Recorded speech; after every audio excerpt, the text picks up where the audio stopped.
दोस्तों नमस्कार। आपका स्वागत है आपके अपने YouTube चैनल पर। और जैसे हम पिछले वीडियो में हमने गुप्त वंश की चर्चा की थी। गुप्त वंश के विषय में उनकी उत्पत्ति में जो विवाद था कि गुप्त ब्राह्मण थे, क्षत्रिय थे, वैश्य थे या शूद्र थे, या उनका जो एरिया था, क्षेत्र कहाँ उनका जन्म हुआ था, इन सब की चर्चा हमने विस्तार में पिछले वीडियो में की है। तो आज से हम गुप्त वंश को सिलसिलेवार तरीके से उनके शासकों के विषय में आगे बढ़ते हुए आगे बढ़ेंगे। वैसे इतिहास की को देखें तो इतिहास की धारा एक स्रोत के समान चलती है, उसमें कोई रुकावट नहीं होती है और जिसे आप युगों के बंधन में बांध नहीं सकते हैं।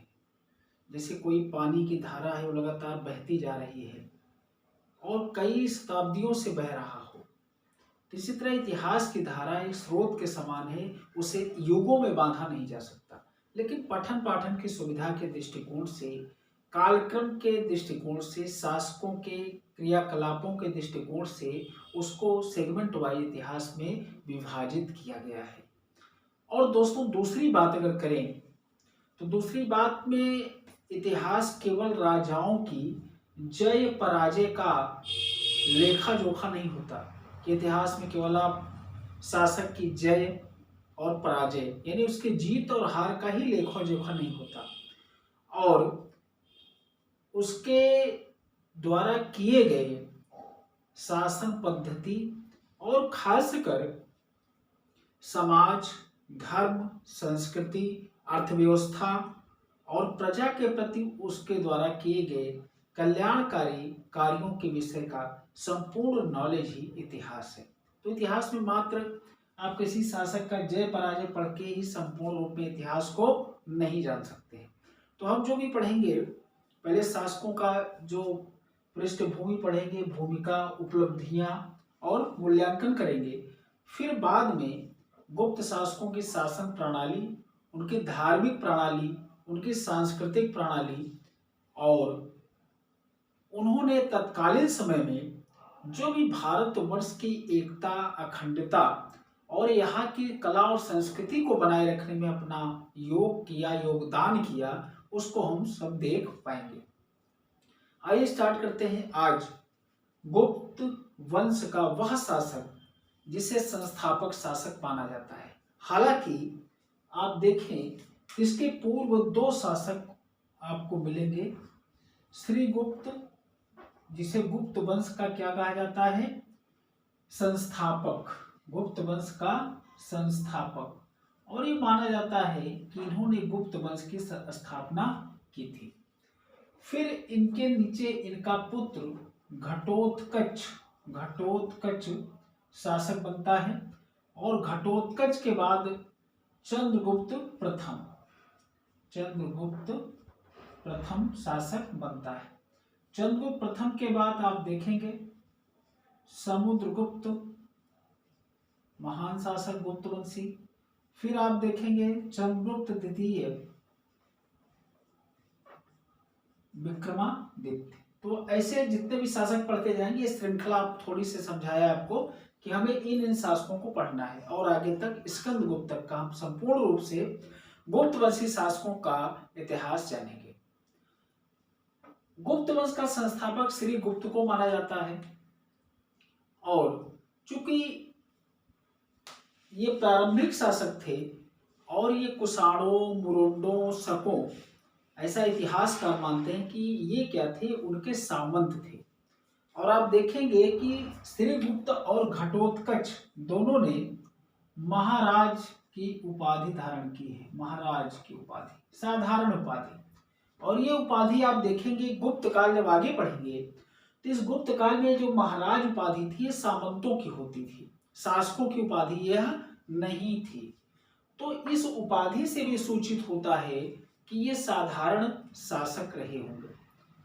चूंकि स्थापना के शासक हैं, अपने वंश की इन्होंने स्थापना किया था, तो ये संभव है कि ये साधारण शासक रहे हों।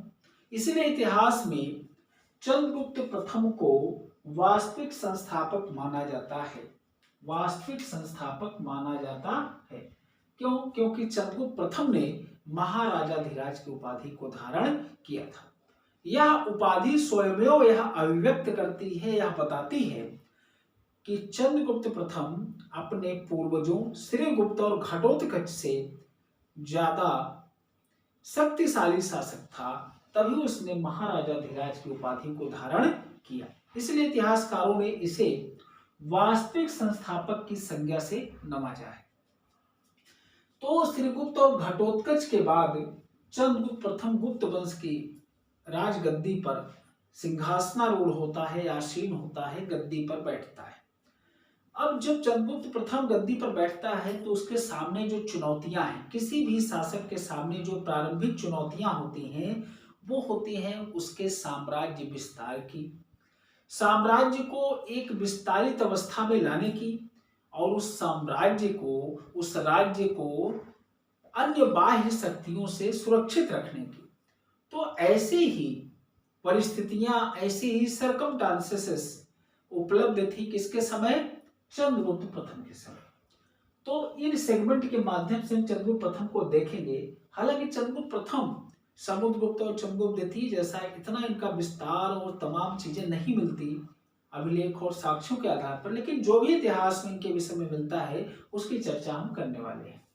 भूमिका देखें। पहले आपको भूमिका, किसी भी प्रश्न के उत्तर लेखन में भूमिका का महत्वपूर्ण स्थान होता है। तो घटोत्कच के पुत्र चंद्रगुप्त प्रथम ने गुप्त राजवंश की सत्ता को आगे विस्तारित करने का प्रयास किया और सिंहासन पर वह बैठता है और उसे इतिहास में वास्तविक संस्थापक माना जाता है। और वास्तविक संस्थापक क्यों माना जाता है अभी आपको हमने बता दिया। प्रथम स्वतंत्र शासक भी था। ये स्वतंत्र शासक जो शब्द है, कैसे आप स्पष्ट करेंगे कि श्रीगुप्त और घटोत्कच स्वतंत्र शासक नहीं थे।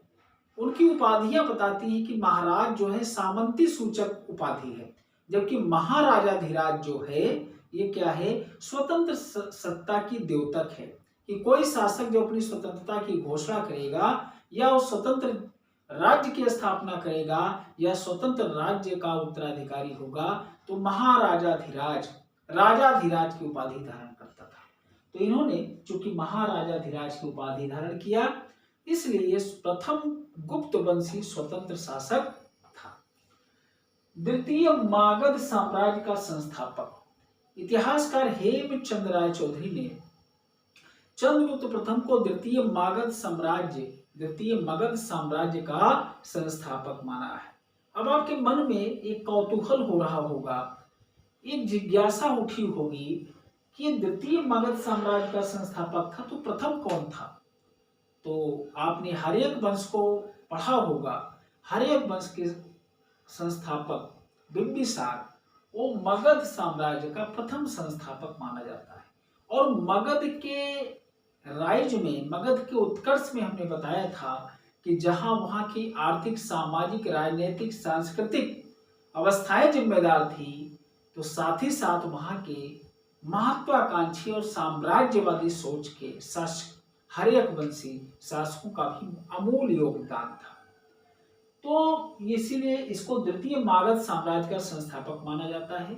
और मगध साम्राज्य का जो संस्थापक है पहली बार वो हर्यक वंशी शासकों ने किया था।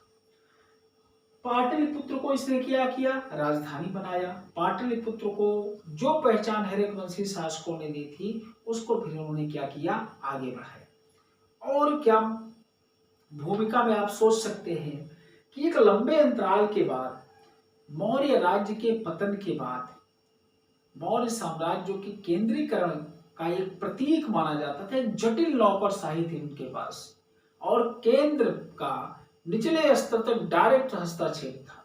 ऐसे केंद्रीकृत और एक विशाल साम्राज्य के पतन के बाद आप देखेंगे भारत की राजनीतिक अवस्था में विशृंखलता का वो दौर प्रारंभ होता है जो गुप्तों के आगमन से फिर वहां से चीजें थोड़ा थोड़ा सुधरना शुरू होती हैं।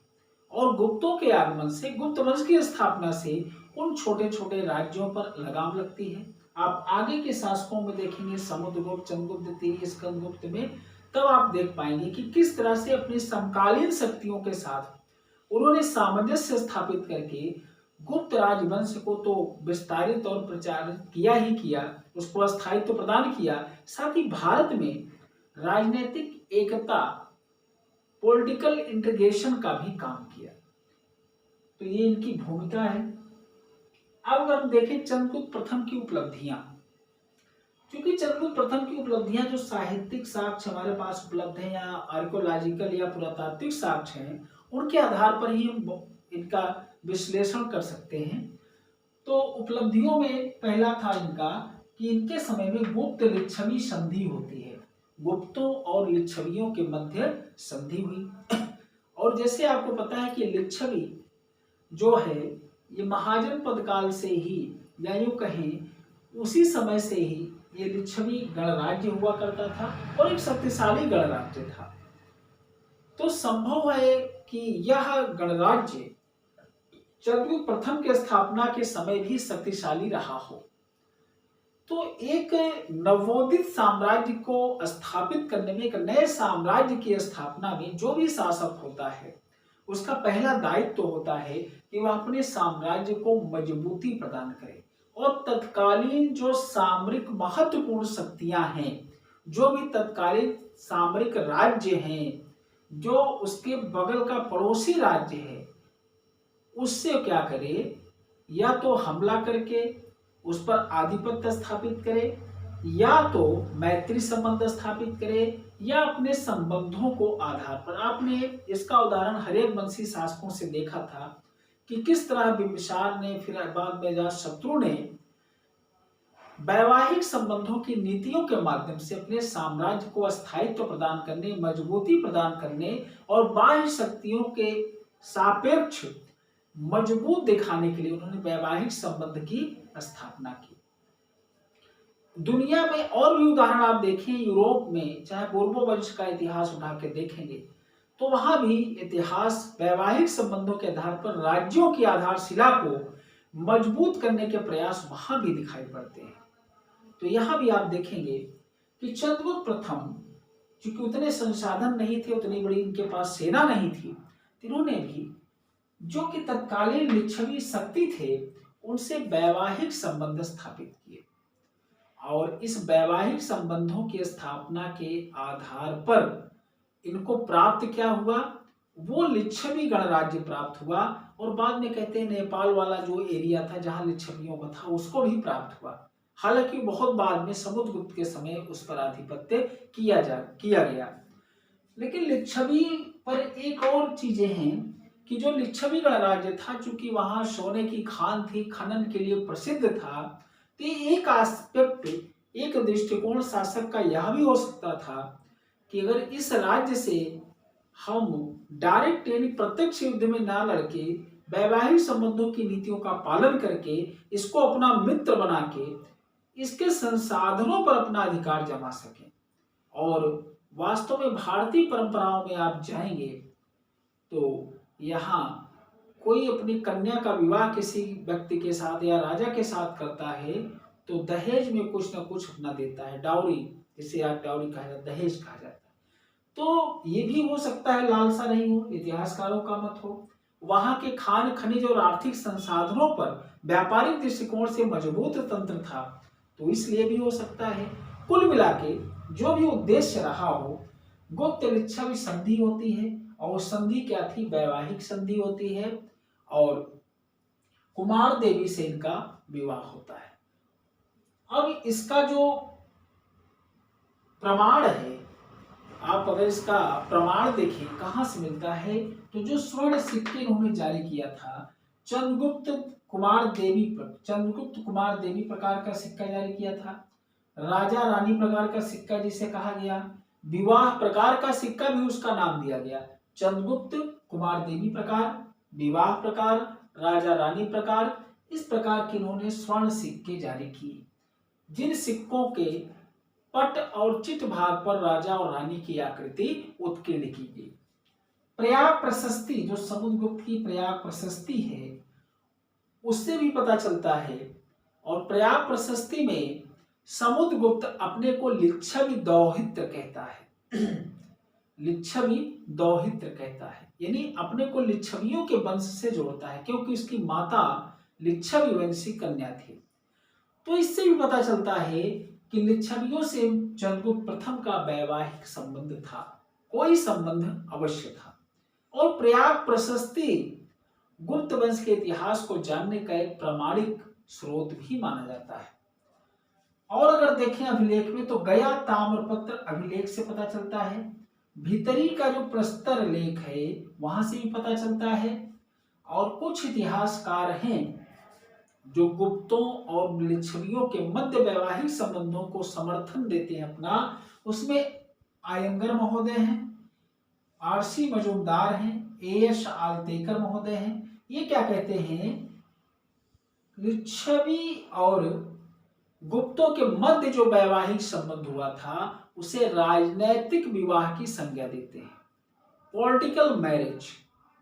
आलतेकर, आरसी मजूमदार और एक विद्वान का नाम है आयंगर, ये तीन विद्वान और भी इनके समर्थक हैं, ऐसा नहीं कि केवल 3 लोग हैं। ये लोग क्या कहते हैं कि लिच्छवी और गुप्तों के मध्य जो वैवाहिक संबंध हुआ था ये राजनैतिक विवाह था। विवाह कैसा था, राजनीति को चमकाने के लिए था, राजनीति की स्थापना के लिए था, पूर्णतः पॉलिटिकल था। तो कुछ भी हो, लेकिन इससे चंद्रगुप्त प्रथम की कुछ नीतियों का पता चलता है। प्रारंभिक शासक था, तमाम चुनौतियां थी। तो पहला है इनका, आप इस तरह से लिखें, गुप्त लिच्छवी संधि वैवाहिक संबंध है। इतने प्रमाण आप देंगे, इतने पर्याप्त होंगे।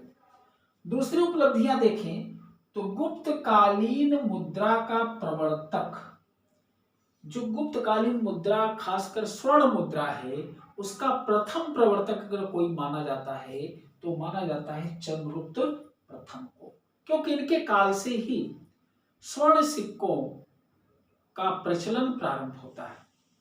और Smith, Vincent Arthur Smith, Iyengar महोदय, आरसी मजूमदार, डीके गांगुली,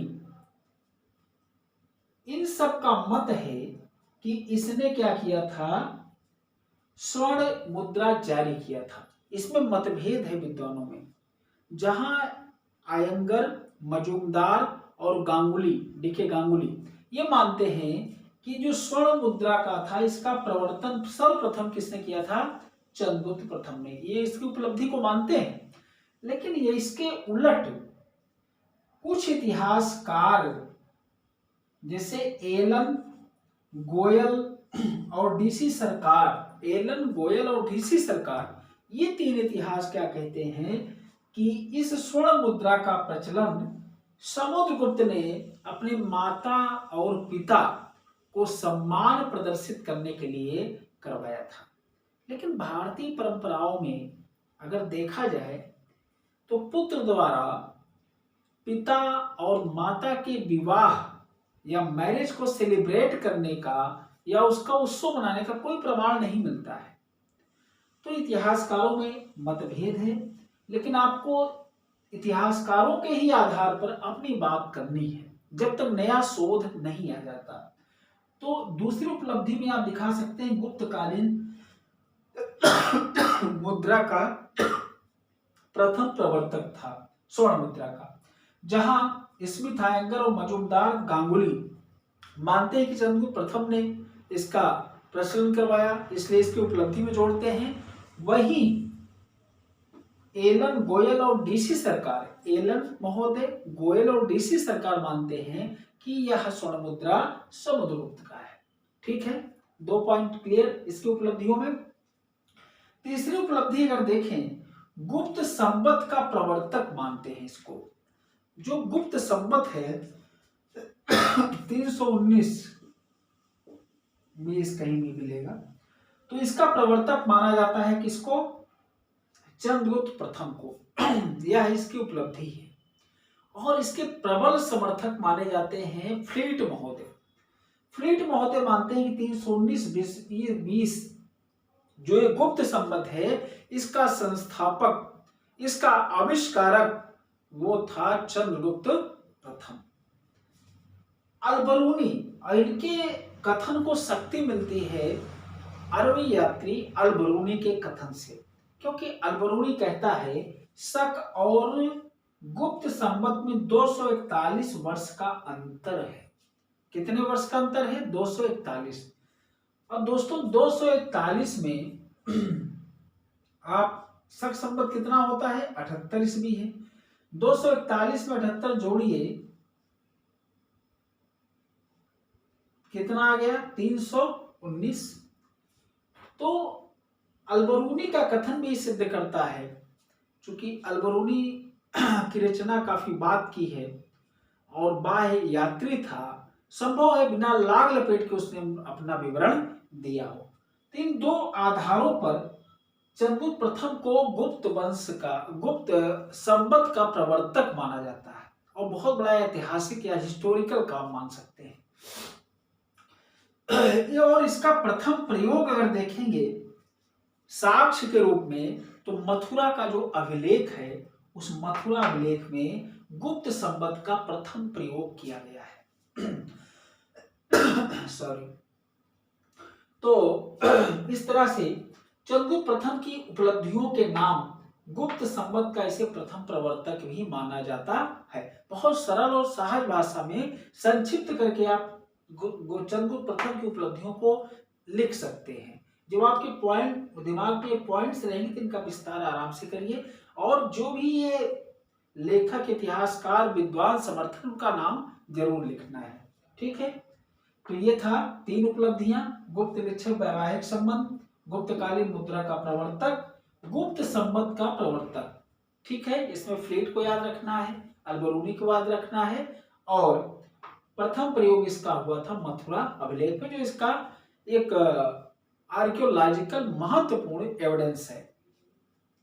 अगर इनकी विजय देखें, चंद्रगुप्त प्रथम की हम विजय देखें, तो इसकी प्रमाणिक जानकारी का अभाव है। किसी भी अभिलेख में, किसी भी ग्रंथ में इनकी प्रमाणिक जानकारी नहीं मिलती है कि आखिर चंद्रगुप्त प्रथम ने कहाँ विजय की थी। अगर लिच्छवियों के साथ देखें तो कुछ इतिहासकार मानते हैं कि चंद्रगुप्त प्रथम लिच्छवी राज्य में गया था शिकार करने या अभियान करने, तो उसमें मतभेद है, और वहां वो लिच्छवी कन्या से प्रभावित होता है और उसका विवाह हो जाता है। हालांकि ये किंवदंतियां हैं, कहानियां हैं, इसमें जब तक ठोस ऐतिहासिक प्रमाण नहीं मिलते आपको, तब तक इसको अपने उत्तर का आप आधार नहीं बना सकते। तो इनकी विजय में लिखिए कि प्रामाणिक स्रोतों में कोई इनके विजय की जानकारी नहीं मिलती है, क्योंकि शुरुआती दौर था किसी भी शासक का, तो संभव है उसका उल्लेख इतिहास में ना मिले या कोई साक्ष्य ना मिला हो, तो प्रामाणिक जानकारी का अभाव है इनके विजयों में। लेकिन अगर साम्राज्य विस्तार देखें, तो जैसे कल हमने देखा था, पुराणों की बात की थी जानने के साधनों में, तो पुराणों में वायु पुराण, ब्राह्मण पुराण और तो इन पुराणों के अंत में वायु पुराण जो है महत्वपूर्ण है। वायु पुराण जहां इनके साम्राज्य विस्तार का संकेत देता है, तो इनकी विजय भी वहीं से सुनिश्चित हो जाती है। कोई व्यक्ति साम्राज्य विस्तार किससे करेगा? जब तक विजय नहीं करेगा, जीतेगा नहीं, तो साम्राज्य विस्तार कैसे हो पाएगा? तो वायु पुराण में कहा गया है, एक श्लोक है कि मगध के जो राजा हैं वो साकेत, प्रयाग और मगध के वसुंधरा या भूमि का क्या करेंगे? भोग करेंगे, या इन क्षेत्रों पर राज करेंगे। भोग का मतलब राज करेंगे। तो वायु पुराण के इस कथन से सूचित होता है कि वहां, हालांकि वहां अन्य पुरुष में थर्ड पर्सन में लिखा गया है, बावजूद इसके वायु पुराण से इतना तो जाहिर हो जाता है कि अनुगंगा तट, यानी गंगा के जो तटीय तट किनारे हैं, गंगा जो कोस्टल रीजन है, तटीय प्रदेश है, वहां पर ये राजा भोग करेंगे, यानी राज्य करेंगे। ये जो साहित्यिक साक्ष्य आपको पुराणों में मिलता है, उससे विदित होता है कि यहाँ इन्होंने विजय की थी। तो विजय और विस्तार अगर दोनों एक हेडिंग में लिखना चाहेंगे आप, तो वायु पुराण का उदाहरण देते हुए कि उसमें यहाँ श्लोक दिया गया है और उसका जो भावार्थ इस प्रकार है कि मगध के शासक राज करेंगे गंगा के अनुवर्ती शहरों पर, जिसमें प्रयाग, साकेत और मगध। अब देखिए मगध और साकेत, प्रयाग और मगध की जो दूरी है, मगध वर्तमान में कहाँ है इस समय, बिहार है। प्रयाग कहाँ है, उत्तर प्रदेश। तो बिहार और उत्तर प्रदेश का जो एरिया था बीच का, यहां पर कौन शासन करेगा, गुप्तवंशी शासक करेंगे। और यह एरा जो है चंद्रगुप्त प्रथम का था। तो साम्राज्य विस्तार में देखेंगे प्रयाग, साकेत और मगध, यानी पूर्वी उत्तर प्रदेश का भाग और मगध का कुछ और बिहार का कुछ भाग चंद्रगुप्त प्रथम के साम्राज्य विस्तार में उस दौर में शामिल था। वहीं हेमचंद राय चौधरी जो इतिहासकार हैं वो कहते हैं कि कौशाम्बी और कोसल पर भी चंद्रगुप्त प्रथम का क्या था, अधिकार था। कौन कहता है, हेमचंद राय चौधरी। कौशाम्बी और कोसल, कौशाम्बी जो पहले पूर्ववत में इलाहाबाद था, प्रयागराज हो गया, इसी का भाग था, बीच में वो अलग जिला का, और उसे कोसम कहा गया है। और 16 महाजन पदों में, 16 महाजन पदों में वत्स उसी को कहा जाता था। और व्यापारिक जैन और बौद्ध स्थली के रूप में भी भारत में वह प्रसिद्ध है। प्राचीन शहर है, व्यापार दृष्टिकोण से भी, धार्मिक दृष्टिकोण से। तो हेमचंद राय चौधरी कहते हैं कौशाम्बी और कोसल जो है चंद्रगुप्त के राज्य में शामिल था और चंद्रगुप्त ने इसकी विजय की थी। हालांकि कोई ठोस प्रमाणिक जानकारी या कोई ऐतिहासिक या पुरातात्विक स्रोत हेमचंद राय चौधरी भी नहीं दे पाते। तो ये चंद्रगुप्त की उपलब्धियां आप देख लिया, उनकी भूमिका। अगर हम बात करें इनके मूल्यांकन की तो किसी भी शासक का मूल्यांकन, जैसे हमने बताया, उसकी केवल जय पराजय में ना देखते हुए उसके द्वारा जितने समय तक उसने शासन किया उसकी उपलब्धियों को अगर देखें तो चंद्रगुप्त प्रथम चूंकि प्रथम वास्तविक संस्थापक था, उसके सामने चुनौतियां मुंह बाए खड़ी थी और बहुत सारी चुनौतियां होती हैं।